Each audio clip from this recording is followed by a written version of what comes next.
우리말 속담에 작은 고추가 맵다 하는 말이 있지요. 크기의 문제가 아니라 그 내실이 얼마나 알차고 충실하냐, 그게 더 중요한 거다라고 하는 그런 지혜를 담은 말입니다. 아마 앞에 있는 연목사를 보시면서 그래, 그 말이 맞는 것 같다 그러실지도 모르겠어요. 크기가 중요한 게 아니고 얼마나 내실이 충실하냐, 그게 더 중요하다. 그죠? 지난주에 보았던 사대 교회는 살았다 하는 이름, 명성과 평판은 가지고 있었지만 사대 교회는 사람들이 부러워할 만한 그런 교회였던 것 같아요. 크고 화려한 건물, 잘 조직된 프로그램, 교양과 매너로 똘똘 뭉친 유력한 성도들이 많이 모여 있는 그런 교회. 그래서 활력 있는 교회, 자칭 타칭 살아있네 하는 교회였지만 주님은 사대교회를 향해서 죽었다, 너희는 죽었다, 그렇게 냉정하고 단호하게 책망하셨습니다. 반면에 오늘 우리가 살펴보게 될 빌라델비아 교회는 정반대 상황을 가지고 있는 것 같아요. 우리 8절 말씀 다시 한번 볼까요? 8절, 볼지어다 내가 내 앞에 열린 문을 두었으되 능히 닫을 사람이 없으리라. 내가 내 행위를 아노니 내가 작은 능력을 가지고서도 내 말을 지키며 내 이름을 배반하지 아니하였도다. 주님이 계속해서 빌라델비아 교회를 향해서도 내가 잘 안다, 그렇게 말씀하시죠. 여러분, 우리 주님은 교회를 잘 아십니다. 저와 여러분을 잘 아십니다.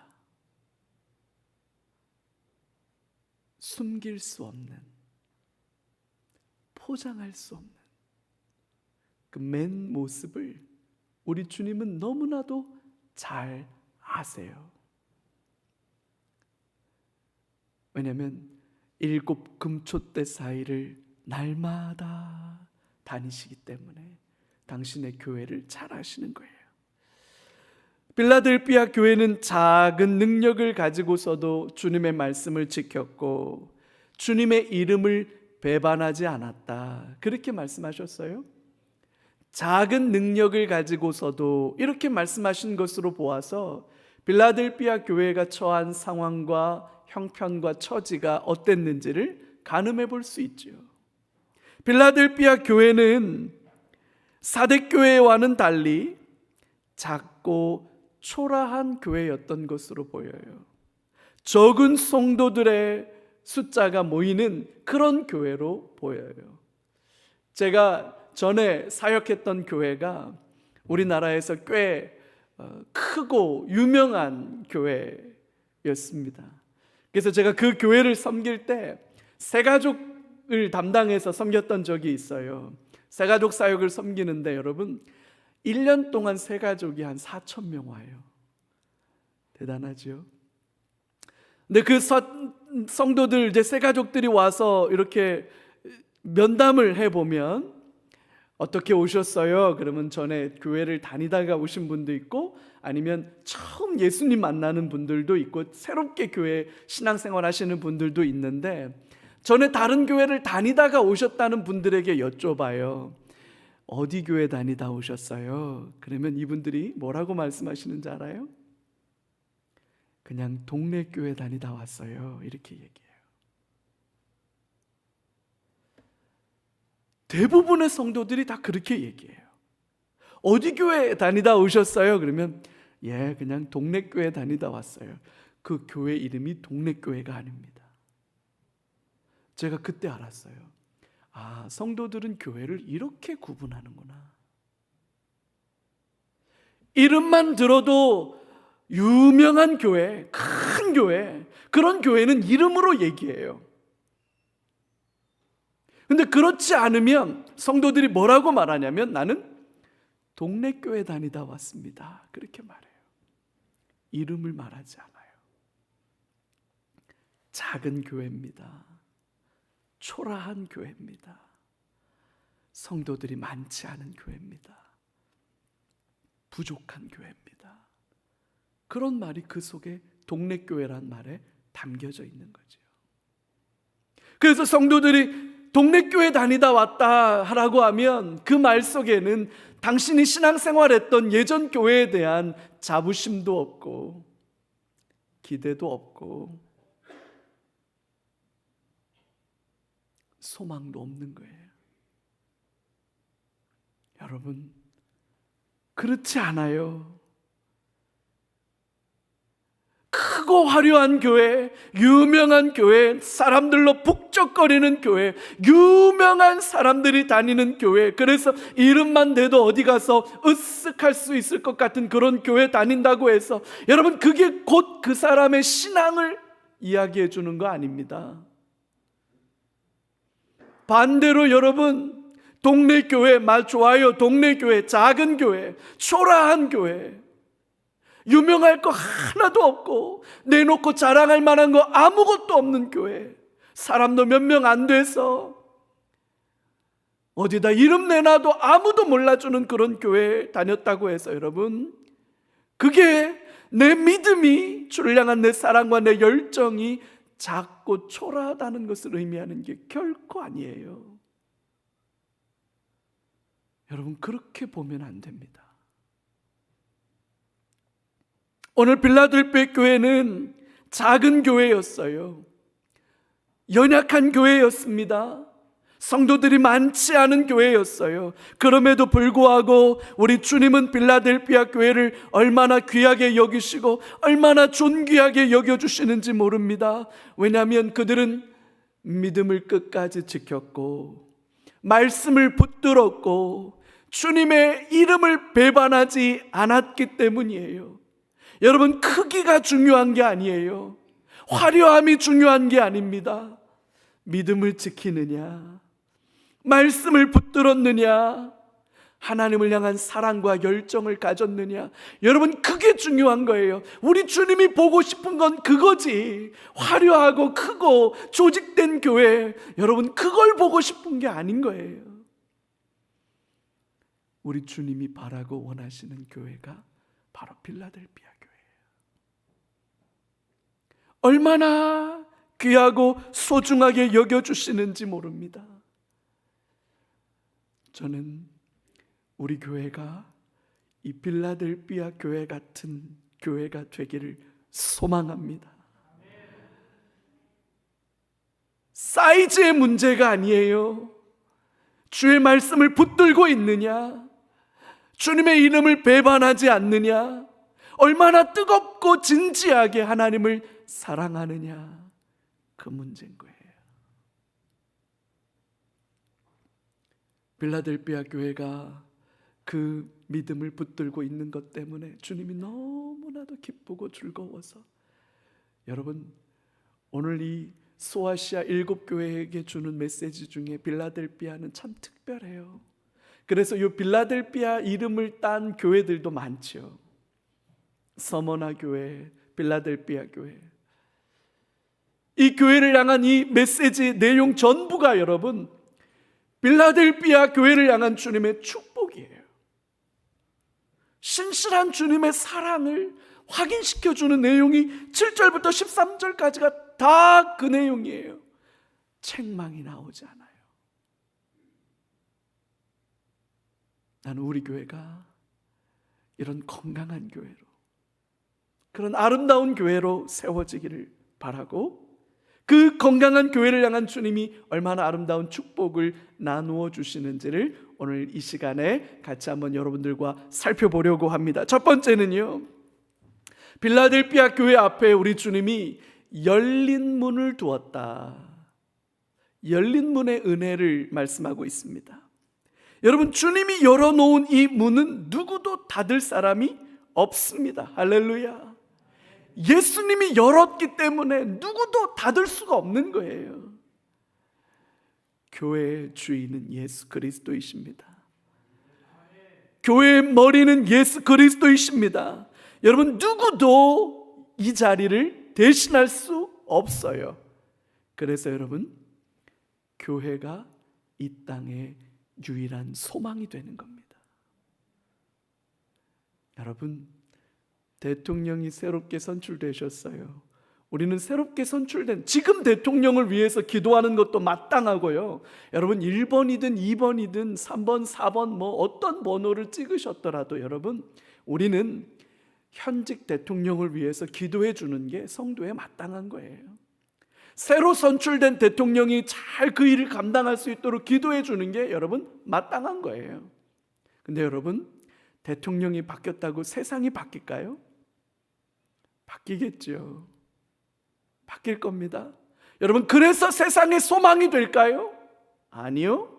대통령이 바뀌었다고 세상의 소망이 달라지는 거 아닙니다. 미국 대통령이 바뀌면 여러분 푸틴이 내려가면 세상이 달라질까요? 시진핑 주석이 내려가면 세상이 달라질까요? 여러분 그렇지 않아요. 기업인이 다국적 기업의 기업 사장 CEO가 바뀐다고 세상의 소망이 될까요? 여러분 그렇지 않습니다.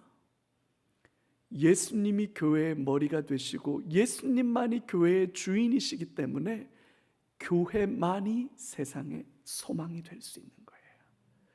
교회만이 세상의 유일한 대안이 될 수 있는 거예요. 여러분 이거 우리 긍지와 자신감을 가지셔야 합니다. 오늘 주님께서 빌라델피아 교회 앞에 열린 문을 두었다. 예수님이 열어놓았기 때문에 누구도 닫을 수 없다 그렇게 말하는데 요 열린 문은 사실 오늘 앞절 8절에서 보았던 이 본문보다 사실 그 앞절인 7절의 내용을 참고해야 좀 더 명확하게 들어와요. 7절 같이 한번 읽을까요? 빌라델피아 교회의 사자에게 편지하라. 거룩하고 진실하사 다윗의 열쇠를 가지시니 곧 열면 닫을 사람이 없고 닫으면 열 사람이 없는 그가 이르시되. 우리 주님이 어떤 열쇠를 가졌다고요? 다윗의 열쇠를 가지셨다 이렇게 말씀하고 있어요. 다윗의 열쇠라고 하는 것은 다윗의 왕권을 상징하는 거기 때문에 왕으로서의 권한과 힘을 상징하는 겁니다. 그래서 다윗의 열쇠를 가졌다 우리 주님이. 그래서 다윗의 열쇠를 가지신 주님이 문을 열어놓았기 때문에 왕권을 가지고 열어놓았기 때문에 여러분 왕이 열어놓은 문을 누가 닫을 수 있는 거예요? 없는 거예요. 주님이 받으셨다는 이 다윗의 열쇠는 사실 구약 성경으로 가면 메시아 예언으로 우리에게 잘 알려져 있는 이사야서 22장 22절을 그대로 인용하고 있는 말씀이에요. 볼까요? 같이 읽죠. 내가 또 다윗 집의 열쇠를 그의 어깨에 두리니 그가 열면 닫을 자가 없겠고 닫으면 열 자가 없으리라. 이사야 이 말씀이 오늘 요한계시록 3장 7절에 그대로 재현돼서 인용되어져 있는 거예요. 근데 여러분 이 다윗의 열쇠라는 것은 메시아의 증표입니다. 메시아라고 하는 확인이 다윗의 열쇠를 가진 건데 지금 이 열쇠를 누가 가졌다고 말하고 있어요? 예수님이 가지셨다. 근데 여러분 예수님이 가지신 이 다윗의 열쇠, 다윗 집의 열쇠가 여러분 교회에게 전달되었다는 사실을 압니까? 예수님께서 제자들에게 내가 누구냐라고 물었을 때 베드로가 예수님에게 신앙 고백을 합니다. 주는 그리스도시요 살아계신 하나님의 아들이십니다 라고 고백하니까 예수님이 그 베드로의 고백을 너무 기뻐하셨어요. 잘했다 바요나 시모나, 이것을 너에게 알게 하니는 사람 육신이 아니요 하늘에 계신 내 아버지시다 라고 말씀하면서 예수님께서 베드로를 향해서 이런 고백을 하십니다. 마태복음 16장 18절에서 19절이에요. 여러분 같이 한번 읽어요. 또 내가 내게 이르노니 너는 베드로라. 내가 이 반석 위에 내 교회를 세우리니 음부의 권세가 이기지 못하리라.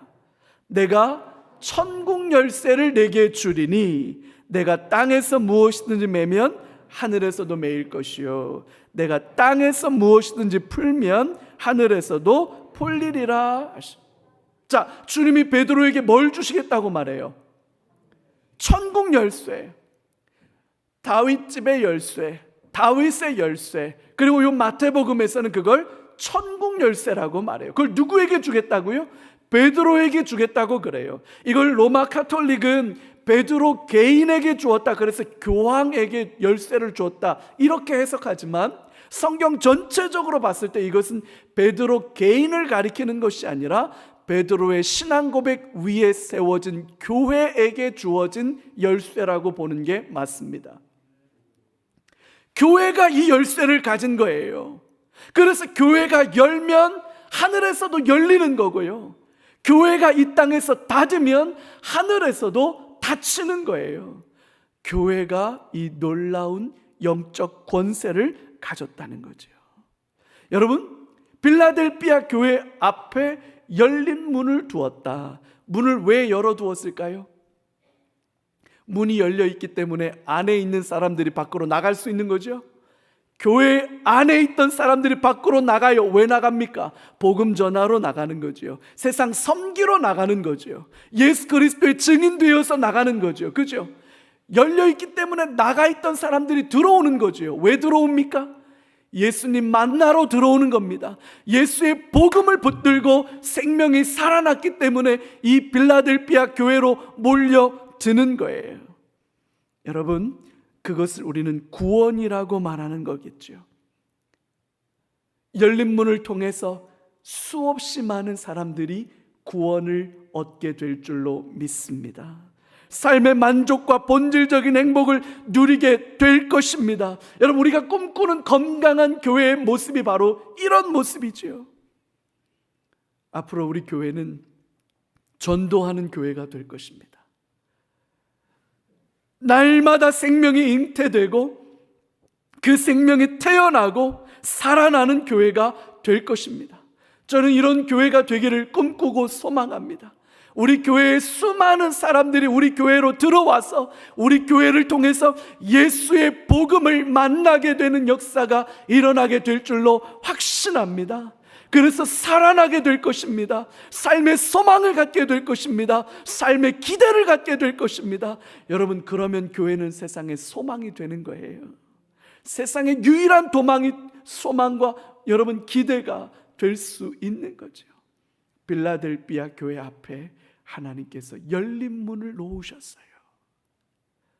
주께서 우리 교회 앞에 이 열린 문을 놓아 주실 줄로 확신합니다.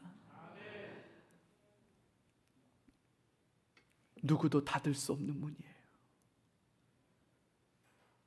두 번째로 우리 주님께서 사랑하는 빌라델비아 교회에게 주시는 복이 있다면 사랑을 확인시켜 주시는 은혜입니다. 하나님의 사랑을 확인시켜 주는 거예요. 우리 9절 말씀 같이 한번 볼까요? 함께 읽죠.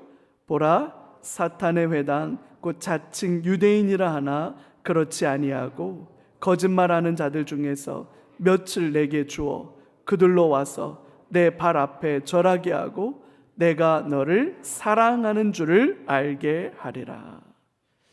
우리 주님께서 빌라델비아 교회를 얼마나 사랑하는지 내가 너를 사랑하는 줄을 알게 하리라. 여러분, 이 말씀은 신문 사설 읽듯 읽으면 안 되는 말씀이에요. 내가 너를 사랑하는 줄 알게 해줄 거야. 여러분, 이거는 이제 막 연애를 시작한 연인들이, 죄송합니다, 이거 잘못하면 닭이 되실 수도 있는데 닭살이 돋아서 이런 거죠. 자기 나 사랑해? 그러면 뭐라고 대답할까요? 사랑하지. 그 사랑을 뭘로 입증할 거야? 그러면 되도 않는 남자가 이렇게 말하죠. 저 하늘에 있는 별을 따다 줄까? 너무 이 70년대 버전인가요? 내가 너희를 사랑하는 줄 너희가 알리라. 주님이 나를 사랑하시는 게 맞습니까? 주님 정말로 나를 사랑하십니까? 라고 생각할 때 예수님이 오셔서 이렇게 말하는 거예요. 내가 너를 얼마나 사랑하고 내가 너를 얼마나 기뻐하는지 내가 보여줄게. 내가 하늘의 별을 따다 줄게. 그렇게 말했던 남자분들 다 감옥 가 있죠, 사기 혐의로. 지금 우리 주님께서 내가 너를 사랑하는 줄 알게 하겠다라고 하는 이 말씀은 여러분 거짓이 없는 사실이에요. 예수님께서 이것을 입증하기 위해서 무슨 일을 벌이시겠다고 말씀하시냐면, 보라, 사탄의 회당, 곧 자칭 유대인이라 하지만 사실 그런 사람들 아니다. 그들로부터 얼마나 빌라델비아 교회가 시달렸는지, 유대인들이라고 하는 이름만 들어도 빌라델비아 교회는 아마 치가 떨렸던 것 같아요. 얼마나 그들 때문에 고통과 어려움을 받았는지 몰라요. 여러분, 신앙에 대해서 제일 어렵고 힘들게 하는 사람들, 전도할 때 이빨도 안 들어가는 제일 딱딱한 사람들이 어떤 사람들인지 아십니까? 신앙에 대해서 아예 모르는 사람들은 그들은 어렵지 않아요. 차라리 스님이 전도하기 쉬워요. 진짜로 어렵고 성도들을 힘들게 하는 사람들이 누구냐면, 예수님을 알고 교회를 알고 신앙을 알지만 상처와 아픔으로 인해서 삐뚤어진 신앙과 인격을 가진 사람들이 여러분 교회에 대해서 제일 적대적입니다. 이단들이 무서운 이유가 여기 있는 거예요. 유사 기독교 집단이 제일 해롭습니다. 진리를 말해줘도 들을 귀가 막혔기 때문에 듣지 않아요. 마음이 굳어져서 진리를 받아들이지 않아요. 진리를 아무리 설명해 주어도 엉뚱한 것을 붙잡고 이게 진리라고 바둑바둑 우깁니다. 답이 없어요. 정말로 안타까운 거예요. 유대인 공동체는 예수님을 믿는 초대교회를 향해서 정통 유대교회에서 벗어났다고 생각했어요. 그래서 열심히 핍박했습니다. 초대교회를 열심히 핍박했어요. 십자가의 원수가 되기를 자처한 거고요, 복음의 장애물이 되기로 결단하고 헌신한 사람들이죠. 회심하기 전에 사도 바울이 딱 이랬습니다. 덕분에 빌라델비아 교회 성도들은 얼마나 모멸감과 상처와 거짓된 선동 앞에서 어려움을 당했는지 몰라요. 식인 풍습을 가진 사람들이다, 남녀가 유별하거늘 남자 여자들이 그냥 막 섞여 모여가지고 문란한 사람들이다, 그런 이야기들로 성도들을 얼마나 괴롭혔는지 모릅니다. 근데 빌라델비아 교회는 그런 유대인들을 향해서 그런 모욕과 수치와 부끄러움을 당했지만 그걸 되갚아주지 않았던 것 같아요. 그런 이야기들 속에 믿음이 흔들리거나 그런 이야기들로 연약해지지 않았던 것 같아요. 끝까지 주님을 믿고 끝까지 주님을 사랑하고 하나님을 사랑했던 것 같아요. 그러니까 주님께서 그걸 너무나도 귀하고 아름답게 여겨주셨습니다. 그래서 주님이 작정하시고 그 못된 유대인들 중에 몇 사람의 마음을 바꾸어 놓으셨어요. 그래서 그 사람들이 돌이켜 회개하고 그 돌이켜 회개한 유대인들이 빌라델비아 교회에게 찾아와서 미안하다고, 내가 모르고 그랬다고, 내가 정말 바보였다고 그렇게 말하면서 빌라델비아 교회 앞에 엎드려 절하게 만들었습니다. 그게 뭐냐? 빌라델비아 교회를 우리 주님이 얼마나 사랑하시는지 주님의 사랑의 증표가 될 것이다, 그렇게 말씀하셨어요. 여러분, 이 말씀은 시편 23편 5절 말씀의 정확한 적용입니다. 같이 한번 읽어볼까요? 주께서 내 원수의 목전에서 내게 상을 차려주시고 기름을 내 머리에 부으셨으니 내 잔이 넘치나이. 여러분, 남 먹는 거 쳐다보는 게 제일, 그죠? 어린 아이들 놀 때 보면 그죠? 맛있는 거 먹고 있으면 옆에 애가 이렇게 보다가 맛있냐? 그러면 너 안 줄 거야. 그리고 나만 먹죠. 그러면 그거 바라보고 있다가 배가 아파가지고 가서 나도 사달라고 떼쓰는 거 아닙니까? 이게 딱 그 말씀이잖아요. 원수의 목전에서 뭐를 베풀어 주신다고요? 잔치상을 차려주시겠다라는 거예요. 하나님께서 우리를 얼마나 사랑하시는지 너희 원수들 똑똑히 봐라. 내가 이 믿음의 사람들을 얼마나 사랑하는지. 그러면서 진수성찬을 차려놓으신 거예요. 그걸 누구만 먹어요? 나만 먹는 거예요. 그 원수가 쳐다보다가 맛있냐? 그럼 우리가 그렇게 말하는 거죠. 오, 장난 아니야. 근데 너 안 줄 거야. 하나님이 우리에게만 주셨어. 머리에 기름을 바르신다라는 건 존귀함을 표시하는 거예요. 참 존귀하고 소중하다라고 말할 때 머리에 기름을 발라주는 건데, 원수 앞에서 하나님께서 당신의 백성들의 머리에 기름을 발라주신다는 거예요. 유대인 공동체로부터 말로 다 표현할 수 없는 아픔과 모욕과 수치와 부끄러움을 당했어요. 그럼에도 불구하고 초대교회 성도들, 빌라델피아 교회 성도들은 흔들리지 않았습니다. 믿음을 지켰습니다. 말씀을 붙들었습니다. 예수의 이름을 부르기를 주저하지 않았습니다. 주님이 그런 빌라델피아 교회가 너무 소중하고 귀하니까 내가 너를 얼마나 사랑하는지 아니? 내가 너를 얼마나 사랑하는지 보여줄게. 내가 보여줄게. 그러면서 저 악한 유대인들을 회심시켜서 빌라델피아 교회 앞으로 오게 만들고 그들이 빌라델피아 교회 앞에 엎드려서 회개하고 뉘우치고 돌이키게 하는 역사를 보여주셨던 거예요. 주 안에서 사랑하는 성도 여러분, 주님께서 우리 교회를 이와 같이 아름답게 하시기를 소망합니다. 우리 교회 옆에 이상한 교회 하나 있어요. 저 일주일에 한 번씩은 꼭 거기 산책을 가요. 가서 볼 때마다 주여 다 일로 오게 하옵소서.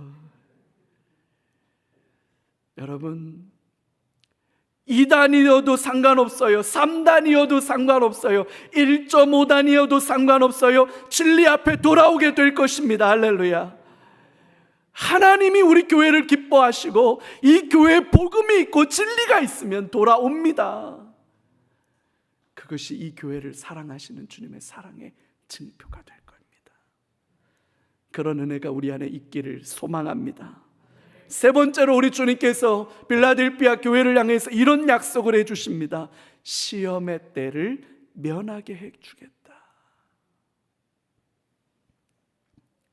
10절과 11절 말씀이에요.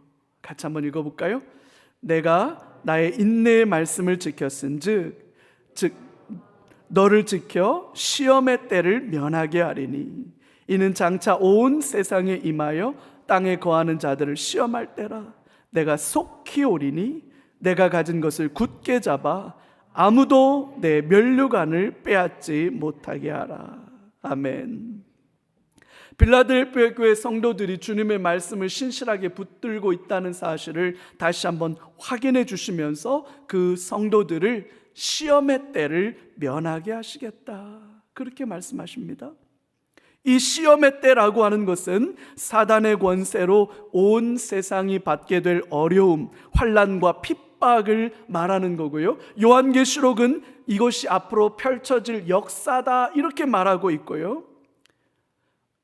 이 시험의 때를 면하게 해주겠다라고 말씀하신다라는 거예요.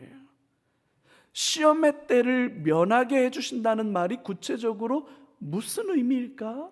성도들은 아예 시험을 만나지 않는다는 뜻인가? 이 말씀을 해석할 열쇠가 다니엘서 12장 1절에 있습니다.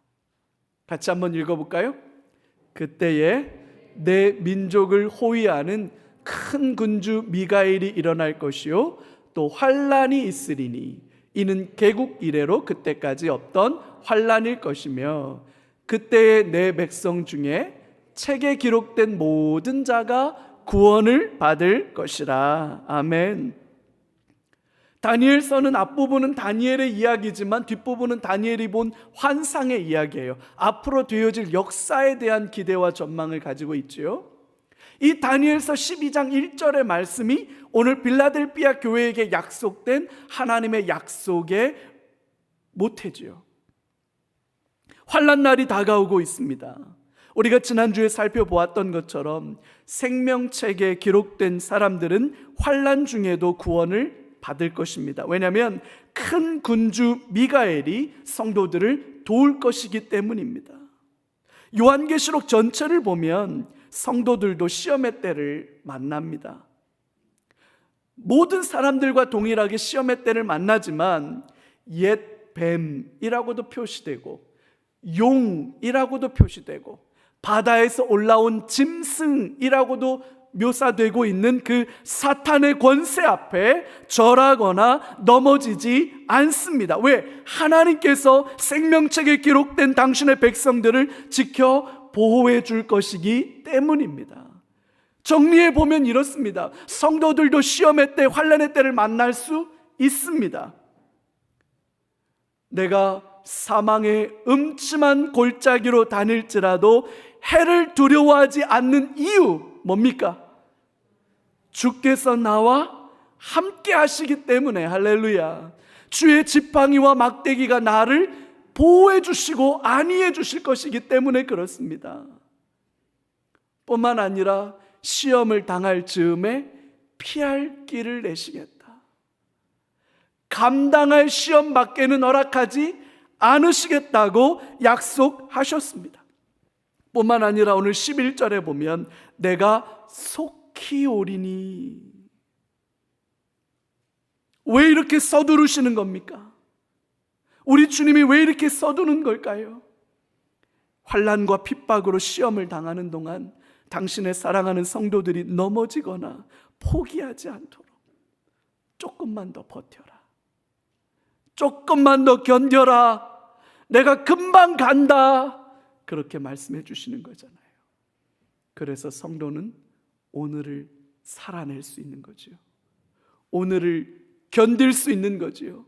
오늘을 버틸 수 있는 이유, 여기에 있는 겁니다. 사랑하는 성도 여러분, 힘을 내시기 바랍니다. 용기를 내시기 바랍니다. 느슨해진 허리띠를 다시 조여 매시기 바랍니다. 풀어진 신발끈을 다시 조여 매시기 바랍니다. 누구도 이 영광스러운 면류관을 빼앗지 못하도록 우리는 지켜야 합니다.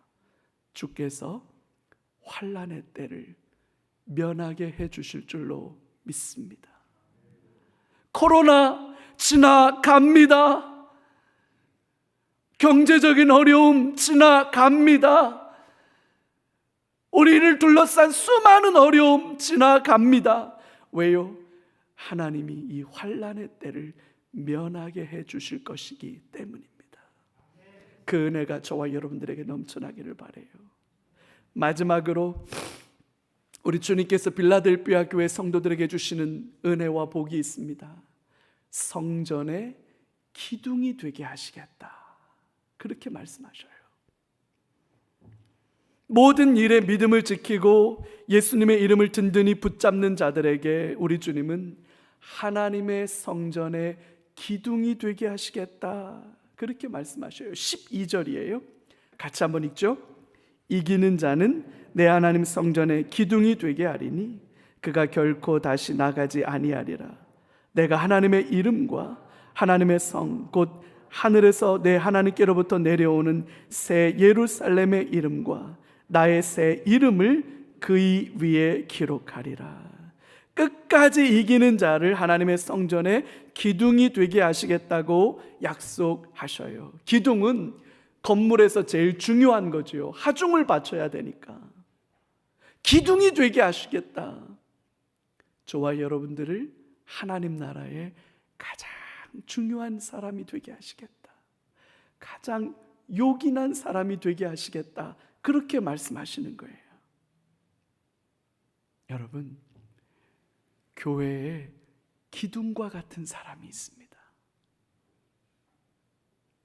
하나님께서 저와 여러분들을 교회의 기둥과 같이 세워주시면 좋겠어요.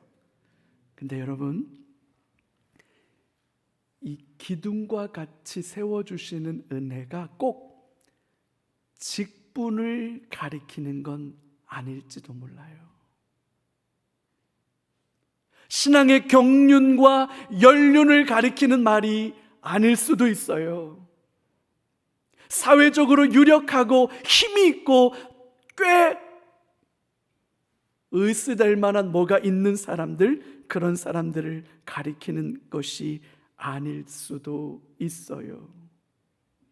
여러분, 목사를 성전의 기둥 삼아 주시겠다, 담임 목사를 교회의 기둥 삼아 주시겠다, 이런 말은 성경에 없습니다. 장로를, 권사를, 집사를 교회의 기둥 삼아 주시겠다, 여러분, 그런 말은 성경에 안 나와요.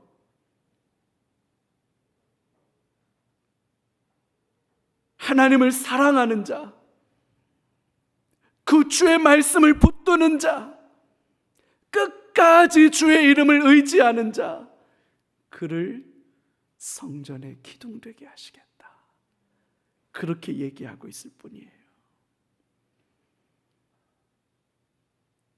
뿐만 아니라 여러분, 이 기둥의 위에다가 하나님께서 당신의 이름과 새 예루살렘의 이름과 예수님의 이름을 기록하시겠다, 이렇게 말해요. 이게 무슨 말이냐? 서명하시겠다는 뜻이죠. 도장, 낙관을 찍어 놓는다라는 뜻입니다. 여러분, 유명한 화가의 작품, 이게 진품인지 가짜인지 구별하는 방법은 분명하고 선명해요.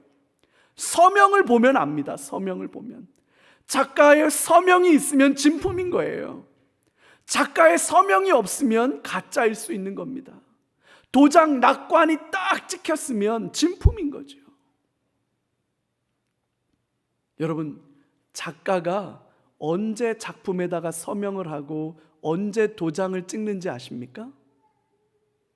작품이 다 완성되고 난 뒤에 내가 원하고 내가 바라던 작품이 되었다라고 생각되면 그 작품에다가 서명하는 거예요. 맞죠? 난을 치고 수묵화를 그리고 글씨를 한석봉처럼 멋있는 글씨를 써놨지만 작가가 보기에 마음에 안 들면 구겨 버리는 거예요. 그러나 작가가 이렇게 봤을 때 난이 잘 그려졌다, 수묵화가 잘 나왔다, 글씨가 잘 써졌다, 그러면 마지막으로 작가가 자기의 낙관을 거기에다가 탁 찍는 겁니다. 유명한 화가가, 명망 있는 화가가 그림을 보고 충분히 만족스러울 때 그 위에다가 모네, 피카소, 렘브란트, 그렇게 도장을 찍고 서명을 쓰는 거예요. 그 전까지는 그저 종이고 그저 물감에 지나지 않지만 피카소가 서명을 하고 렘브란트가 서명을 하고 추사 김정희가 낙관을 찍으면 그건 더 이상 그냥 종이와 물감이 아닙니다. 그건 걸작이 되는 겁니다. 명품이 되는 겁니다. 존귀한 작품이 되는 겁니다. 하나님께서 저와 여러분들을 성전의 기둥으로 만들어 주시겠다고 이야기하고 끝나는 게 아니라 그 기둥 위에다가 하나님께서 당신의 이름을 직접 쓰시겠답니다. 새 예루살렘의 이름을 쓰시겠다고 말하고 예수님의 이름을 쓰시겠다고 말합니다.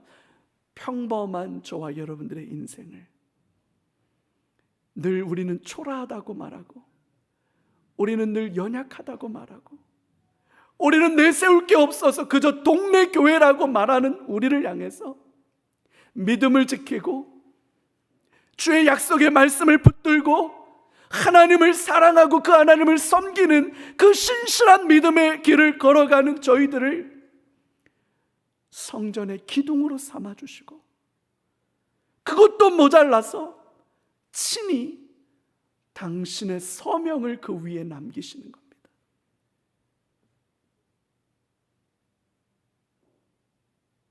우리 인생을 명품이 되게 하시는 거예요. 우리 인생을 걸작이 되게 하시는 거예요. 할렐루야. 크기의 문제가 아닙니다. 유명하느냐 유명하지 않느냐의 문제가 아닙니다.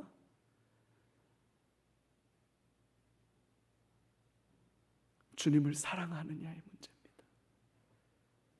주님을 향한 믿음을 지키느냐의 문제입니다. 주의 이름을 붙잡느냐의 문제입니다.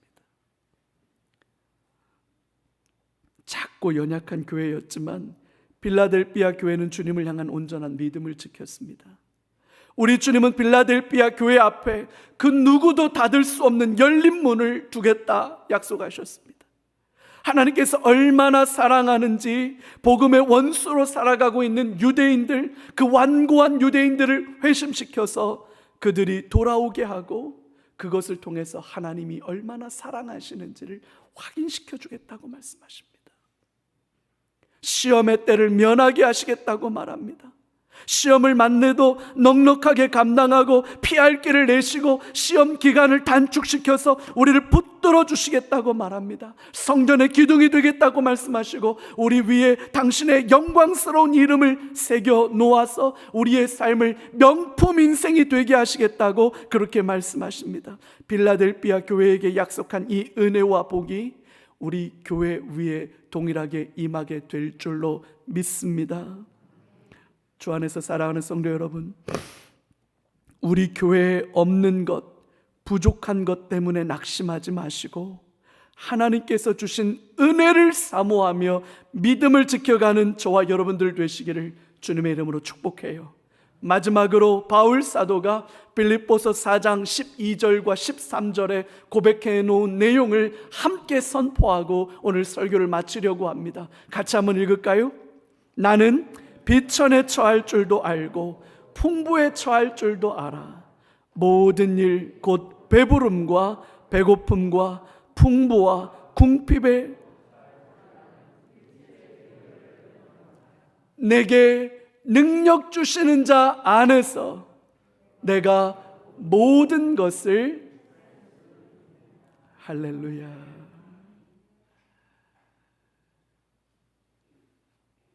배고픔과 배부름과 풍부와 모든 연약함 속에 주님은 우리를 능하게 하실 줄로 믿습니다. 내게 능력 주시는 자 안에서 우리가 모든 일들을 감당할 수 있을 줄로 확신합니다. 빌라델비아 교회 같은 우리 교회, 그런 여러분 되실 수 있기를 주님의 이름으로 축복합니다. 우리 같이 기도하지요.